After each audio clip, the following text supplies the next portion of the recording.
Tanpa sengaja, Ray nyenterin ke arah tanah. Ternyata, kaki sosok tersebut dalam keadaan terbalik dan kakinya ngambang. Tiba-tiba, langsung melenggak-lenggok layaknya orang menari. Ada suara perempuan yang lagi nangis.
Assalamualaikum warahmatullahi wabarakatuh. Kembali lagi bersama gue Sumar Adiwijaya atau biasa dipanggil Umang dalam segmen Kisah Mistis Pendaki. Keberadaan gunung dan hutan memang terkenal akan mistis dan horor. Oleh karena itu tidak aneh banyak kesaksian para penjelajah maupun pendaki gunung memiliki kisah horor di setiap perjalanannya. Gunung Slamet memiliki ketinggian 3.428 mdpl atau meter di atas permukaan laut dan merupakan gunung tertinggi di Jawa Tengah serta tertinggi kedua di Pulau Jawa setelah Gunung Semeru. Secara administratif, Gunung Slamet terletak di antara 5 kabupaten, yaitu Kabupaten Brebes, Kabupaten Banyumas, Kabupaten Purbalingga, Kabupaten Tegal, dan Kabupaten Pemalang, Provinsi Jawa Tengah. Gunung Slamet ini memiliki cerita legenda yang turun-menurun. Nama Slamet diambil dari bahasa Jawa yang artinya selamat. Nama tersebut diberikan karena dipercaya gunung ini tidak pernah meletus besar dan memberi rasa aman bagi warga sekitar. Menurut kepercayaan warga sekitar, bila Gunung Slamet sampai meletus besar, maka Pulau Jawa akan terbelah menjadi 2 bagian. Kalangan pendaki mungkin gak asing dengan 2 pohon besar yang nampak seperti pintu gerbang. Konon katanya, celah di antara 2 pohon besar tersebut adalah kerajaan gaib Gunung Slamet. Namun, gak ada bukti ilmiah mengenai hal tersebut. Akan tetapi, sebagian para pendaki meyakini bahwa hal itu adalah benar. Selain 2 pohon besar, pos bernama Samarantu juga punya kisah mistis. Diyakini bahwa tempat itu adalah tempat yang paling angker sepanjang jalur pendakian Bambangan. Nama Samarantu sendiri berasal dari 2 buah kata, yaitu samar dan hantu, yang berarti tidak terlihat. Tanpa berlama-lama lagi, kita langsung masuk aja ke dalam ceritanya. Ngopi horor segera dimulai.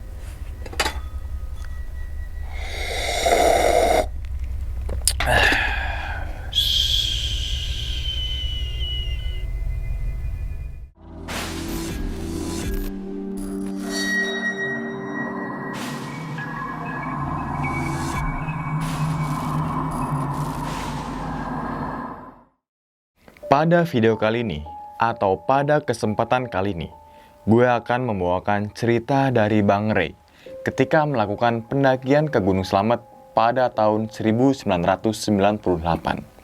Bang Ray ini sebelumnya sudah bercerita di channel gue ya, terkait pengalamannya saat tersesat di Gunung Gede pada tahun 1997 dan di Gunung Merbabu pada tahun 1998 yang berjudul Titipan Gaib. Oke, balik lagi ke ceritanya. Pada pendakian ke Gunung Slamet ini berjumlah 4 orang, yaitu seperti biasa Ray, Polan, Bamba, dan juga si Aming. Dan pada pendakian kali ini merupakan pendakian pertama ke Gunung Slamet melalui jalur Bambangan. Singkat cerita, pada hari H, tepatnya di tanggal 28 November 1998, mereka berempat berkumpul di stasiun Beos atau stasiun Jakarta Kota di jam 5 sore. Seperti biasa, sambil nunggu kereta, mereka sempatkan untuk ngisi perut dulu dengan makan pecel dan gorengan di pinggir peron. Nah, selepas maghrib, lebih tepatnya itu di jam setengah 7 malam, kereta yang akan mereka naiki sudah tersedia di jalur 1. Saat itu, mereka berempat langsung masuk ke dalam gerbong dan dapat tempat duduk di gerbong kedua terakhir dari belakang. Kondisi di dalam gerbong tidak begitu banyak penumpang. Namun, ada juga beberapa rombongan pendaki. Kebanyakan dari pendaki tersebut adalah mahasiswa pencinta alam atau mapala. Karena kenapa? Karena terlihat dari slayer atau bandana yang diikatkan di leher tuh. Dalam perjalanan di kereta itu, Ray bersama 3 rekannya saling senda gurau sambil merokok. Karena pada tahun 1998 masih bisa merokok di dalam gerbong kereta. Di saat Ray bersama temannya lagi asik-asik yang ngobrol nih, ada 2 orang mapala, cowok dan juga cewek, lewat di tempat duduknya Ray itu. Ternyata 2 mapala itu menuju ke toilet ujung gerbong. Terlihat nama 2 mapala tersebut adalah Wiwit dan juga Yuda. Karena kenapa dia tahu? Karena dengan bordiran yang nempel di baju BTL berwarna hijau dan slayer yang berwarna merah. Selesai mereka berdua dari toilet, Yuda ini deketin Polan dan juga Bamba tuh, yang kebetulan bangkunya nggak dekat sama jendela. Di sini Yuda nanya tuh ke Bamba, "Mau kemana nih bang?" "Oh iya bang, mau ke Gunung Slamet bang." "Oh sama dong sama rombongan kita. Abang cuma berempat aja?" "Iya bang, kita cuma berempat aja." "Nanti bareng aja bang naik mobilnya, biar kita bisa patungan." Saat itu Ray, Polan, Aming, dan juga Bamba menyetujui ajakan dari Yuda dan juga si Wiwit. Setelah ngobrol ngalor ngidul ya, Ray pun tertidur dengan posisi kepalanya nyender ke jendela tuh. Entah di jam berapa, saat itu Ray terbangun ketika kereta melintas di stasiun Bandung. Ray ngeliat ketiga temannya itu lagi tidur, dan rombongan mapal itu masih ngobrol-ngobrol gitu. Di dalam gerbong ini, ada beberapa pedagang yang lagi lalu lalang dan menawarkan jajanannya tuh. Mulai dari minuman, kopi, cemilan, sampai nasi bungkus. Di saat perut Ray lapar, dia mau buang air kecil dulu menuju ke toilet dekat bordes. Sebelum Ray mau buka pintu toilet, ternyata pintu itu baru aja ditutup oleh penumpang lain. Ray ini hanya ngelihat bagian ujung lengan bajunya aja dan juga jemarinya tuh. Akhirnya Ray nunggu di depan toilet sampai 10 menit lebih. Namun orang tersebut gak keluar-keluar dari dalam toilet itu. Karena Ray udah kebelet banget, dia berinisiatif untuk pindah ke toilet yang ada di ujung gerbong satunya lagi. Namun sebelum Ray balik badan, ternyata ada mahasiswi rombongannya Yuda lagi buka pintu gerbong tuh. Mahasiswa tersebut bernama Lucia. Saat itu Lucia nunjuk ke arah toilet tanpa ngomong apa-apa tuh. Udah 10 menit mbak, orangnya nggak keluar-keluar. Dan tiba-tiba pintu toilet tersebut kebuka sendiri tuh. Ternyata di dalam toilet itu kagak ada orang. Spontan Ray dan Lucia langsung kaget sambil lirik-lirikan. Menyikapi hal itu, Ray nggak mau ngelanjutin obrolannya dan langsung pindah ke toilet yang berada di gerbong depan. Selepas dari toilet, Ray ini balik lagi ke tempat duduknya dan kembali tertidur. Singkat cerita, waktu sudah menunjukkan di jam 5:30 pagi. Ternyata kereta berhenti di stasiun Kroya untuk mengganti lokomotif. Lumayan lama lah, sekitar 10-15 menit. Setelah lokomotif itu udah terganti ya, kereta kembali melanjutkan perjalanan menuju ke stasiun Purwokerto. Hampir 12 jam lamanya di kereta. Sampailah mereka di stasiun Purwokerto di jam 7 pagi. Maklum, namanya juga kereta ekonomi, ditambah lagi lewat jalur selatan yang cukup panjang. Setelah keluar dari stasiun Purwokerto, Re bersama 3 rekannya langsung nyari sarapan. Dan rombongan mahasiswa yang barengan saat di kereta itu ikutan sarapan juga. Ternyata, rombongan mahasiswa tersebut berjumlah 18 orang. Dan akhirnya mereka semua ini saling kenalan satu sama lain tuh. Di sela-sela obrolan saat makan itu, Yuda ngomong ke Re, "Bareng aja bang sama kita, biar mobilnya bisa patungan." Akhirnya Re mengiyakan kembali ajakan dari si Yuda. Setelah nunggu hampir 1 jam lamanya, 2 mobil charteran pun datang.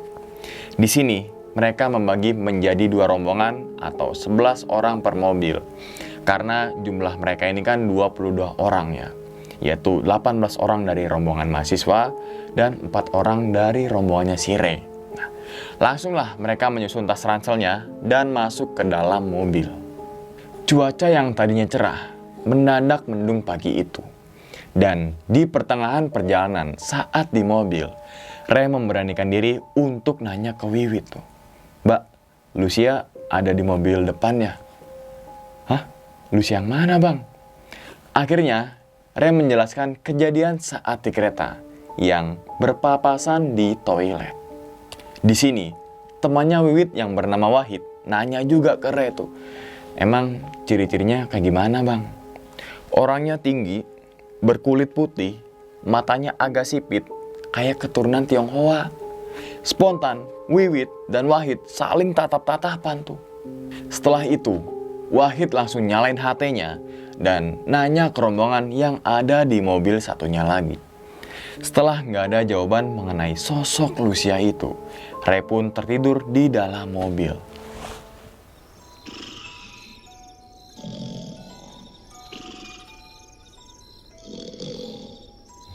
Singkat cerita, sampailah mereka di base camp Bambangan. Di sini, mereka langsung mengurus perizinan atau simaksi. Dan Re diajak untuk ikut briefing bersama rombongan dari mahasiswa itu. Saat itu, Re masih ingat nama ketua rombongannya, yaitu Johan. Setelah selesai briefing, mereka dibagi menjadi 3 kelompok. Yang masing-masing kelompok itu terdiri dari 7 orang dan juga 8 orang. Kebetulan, Aming, Re, Polan, dan juga Bamba menjadi 1 kelompok. Dan ditambah dengan Yuda, Wiwit, Wahid, serta Johan. Waktu sudah menunjukkan pukul 12 siang. Cuaca pun sangatlah cerah. Akhirnya, mereka memutuskan untuk memulai pendakian. Trek dari base camp menuju ke pos 1. Jalurnya menyusuri perkebunan penduduk dan jalannya itu setapak. Kurang lebih 1 jam lamanya, sampailah mereka di pos 1 yang dinamakan dengan Pondok Gembirung. Di pos ini, mereka gunakan untuk beristirahat sejenak. Tak terasa, waktu sudah menunjukkan pukul 1:30 siang.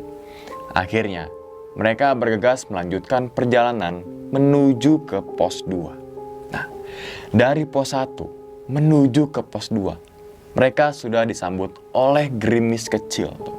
Dan jalurnya pun lumayan menguras tenaga. Hampir 1 jam perjalanan, sampailah mereka di pos 2.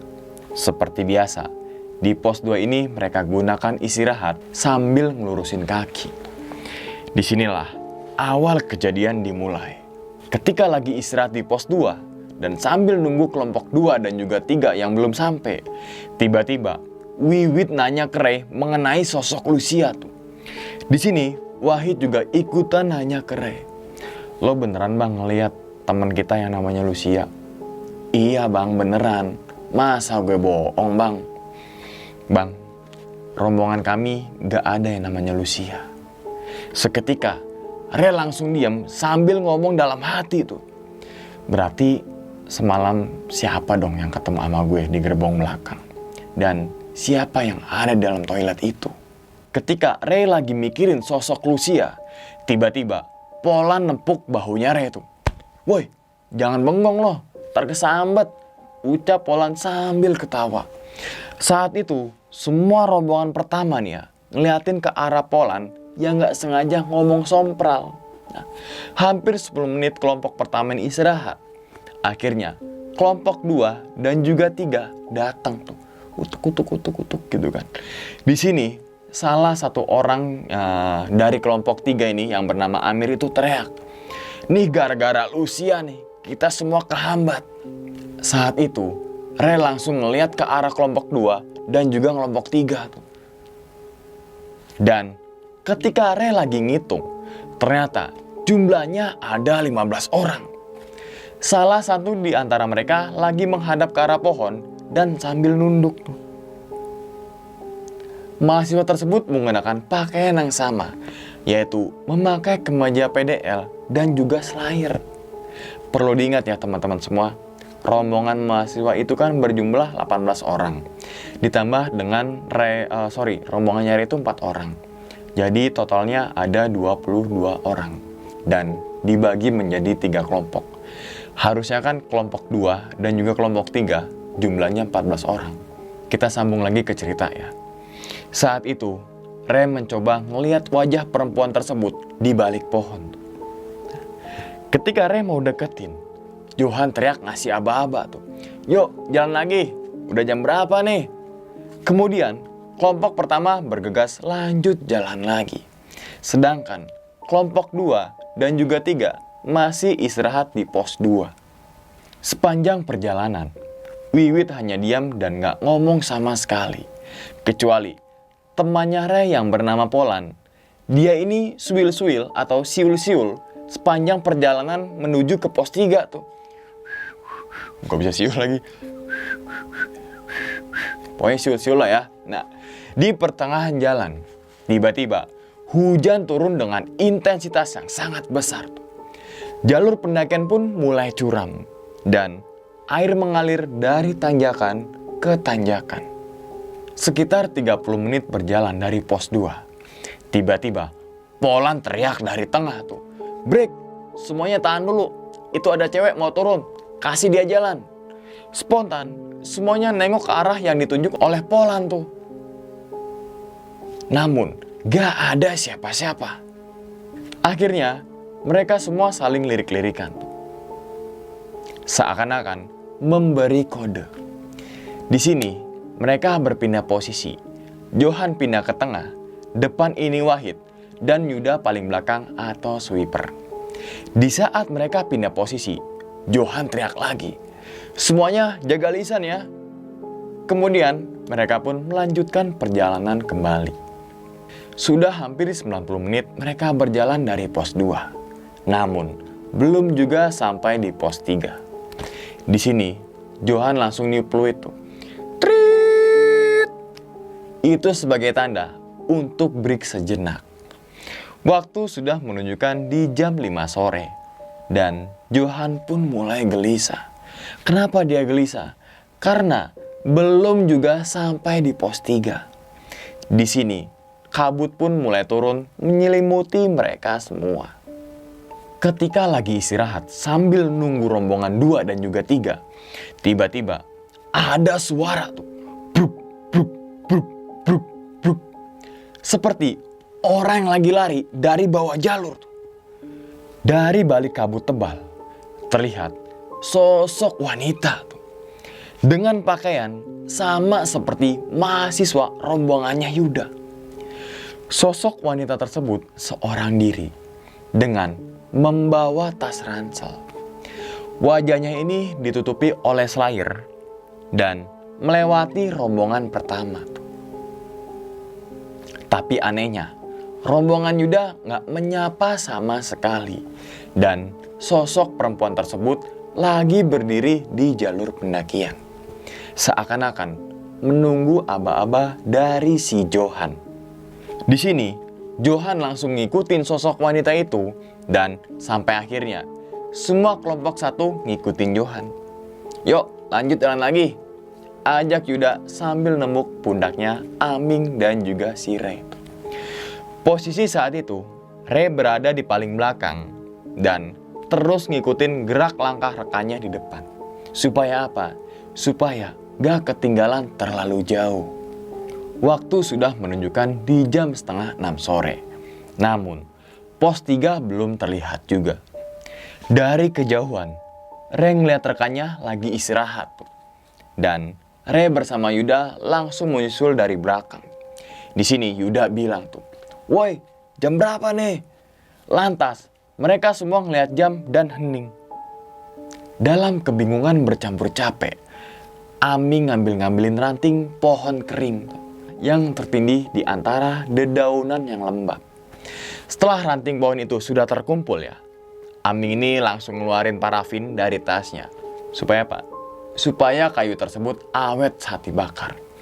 Parafin itu adalah lilin yang biasa digunakan untuk bahan bakar teman-teman semua. Ketika api unggun udah nyala, Aming ini ngomong, "Kita masak air dulu ya." Lantas, Re ngeluarin alat masaknya dari dalam ransel sambil nunggu air mateng. Mereka semua ini duduk ngelingkar di depan api unggun, teman-teman semua. Jadi api unggunnya di depan dan ke-8 rombongan pertama ini ngelingkar di samping api unggun gitu. Berselang 30 menit, setelah selesai ngeteh dan ngopi, mereka melanjutkan perjalanan menuju ke pos 3. Hari pun mulai gelap dan masih terus diselimuti oleh kabut. Gak lupa juga, semuanya menyalakan senter dan juga lampu badai. Baru aja 15 langkah bergerak dari api unggun, tiba-tiba ada suara hentakan kaki dari atas tuh. Bruk, bruk, bruk, bruk, bruk, bruk, bruk. Saat itu, keadaan Re nunduk dan nyenterin ke arah jalur. Makin lama, suara hentakan kaki itu makin dekat. Dan tiba-tiba, Wahid yang berada di paling depan itu berhenti. Sampai akhirnya mereka saling nabrak satu sama lain tuh. Bruk, bruk, bruk, bruk, bruk, bruk gitu kan. Nah, saat berhenti itu, mereka saling pandang dan gak ngomong sama sekali. Namun, ketika Re ngangkat kepalanya dan nyenterin ke arah depan, tiba-tiba ada sosok perempuan di sebelah kanannya tuh. Tanpa sengaja, Re nyenterin ke arah tanah. Ternyata, kaki sosok tersebut dalam keadaan terbalik dan kakinya ngambang. Di sini, Re nggak berani untuk melihat ke wajahnya dari sosok misterius itu. Nah, seketika sosok tersebut ngelewatin si Re. Sek. Dan di kemeja PDL-nya terdapat tulisan Lucia. Di sini, Re langsung keringat dingin tuh teman-teman semua dan nggak tahu harus berbuat apa. Berselang beberapa menit, dari sisi sebelah kiri itu ya, terdengar suara. "Jangan berhenti di sini, teruslah jalan."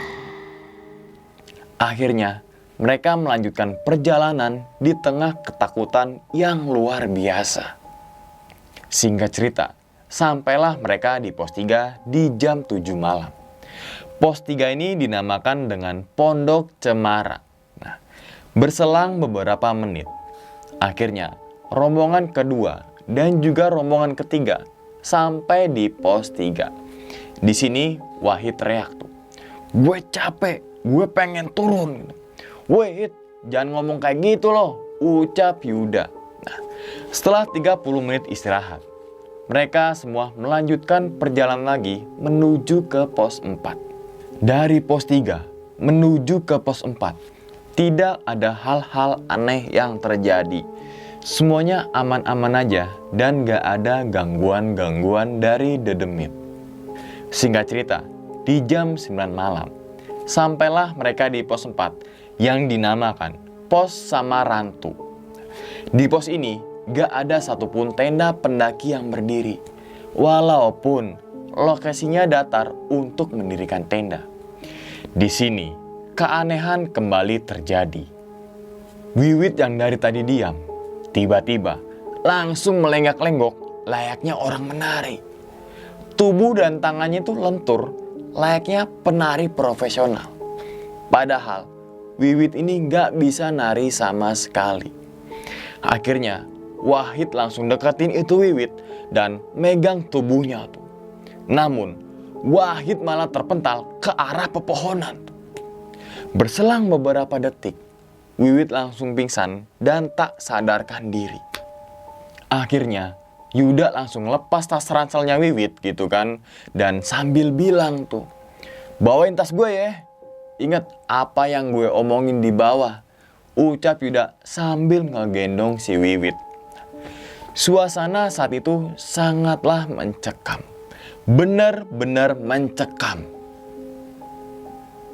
Baru aja mau jalan dari pos 4, tiba-tiba ada suara perempuan yang lagi nangis.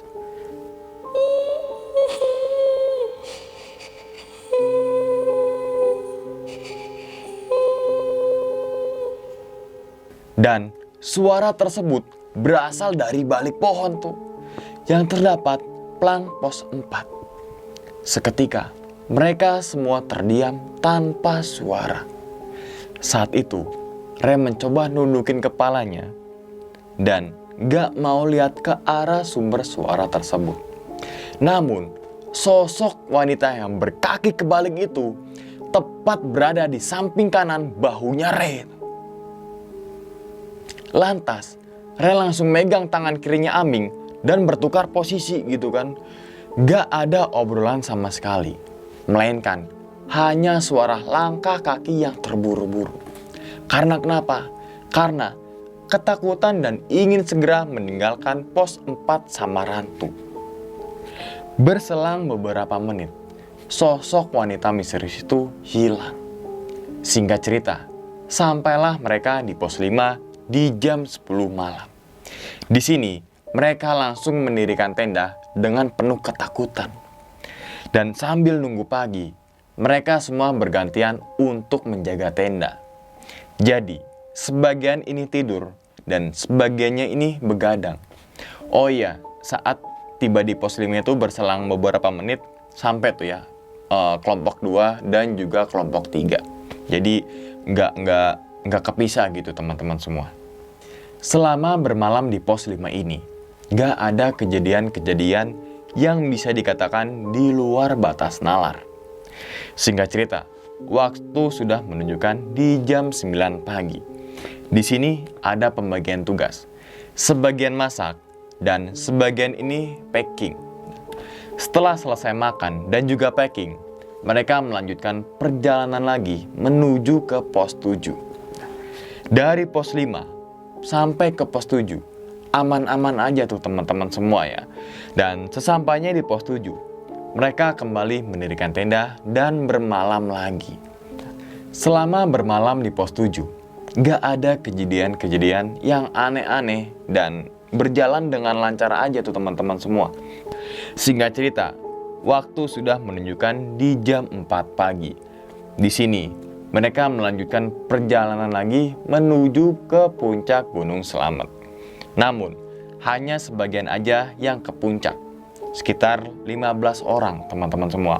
Dan 7 orang lainnya memilih untuk tetap stay di tenda dan gak pergi ke puncak. Setelah 15 orang ini turun dari puncak ya, dan udah sampai di pos 7 lagi, akhirnya mereka memutuskan untuk turun ke base camp di siang itu juga.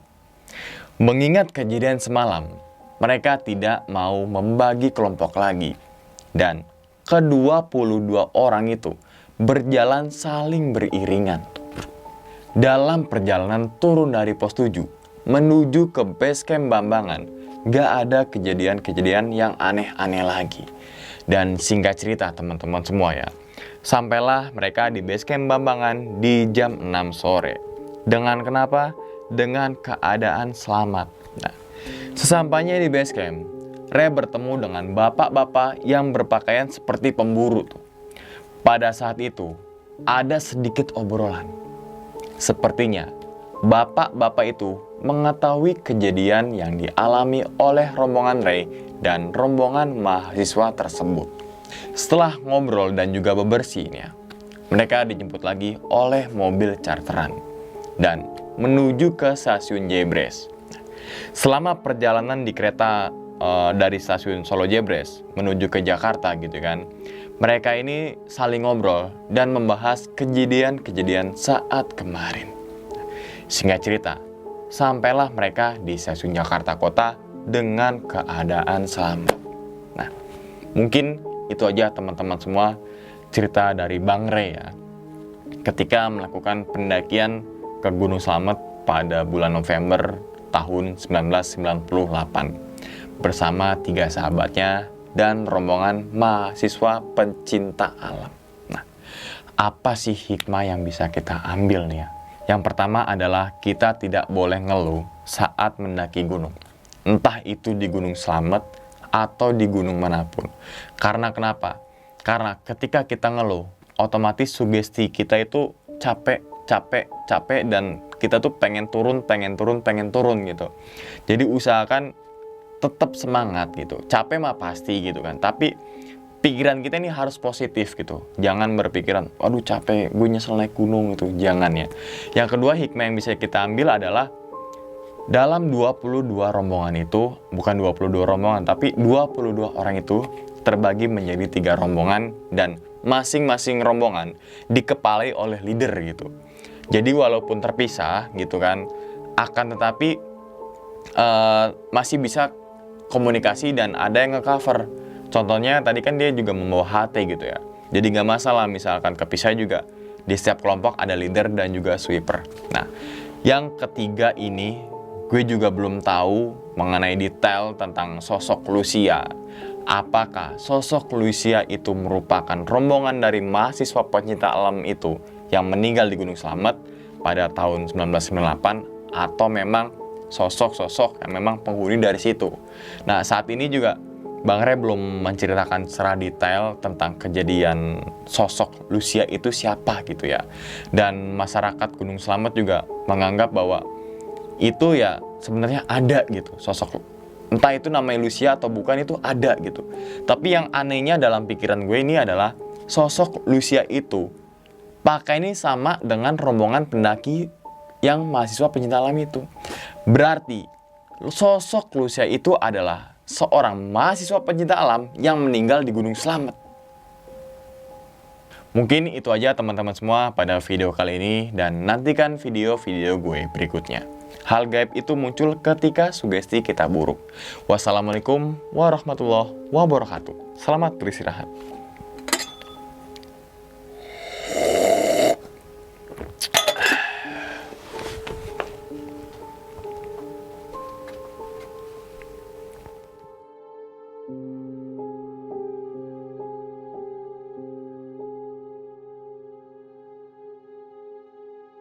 Thank you.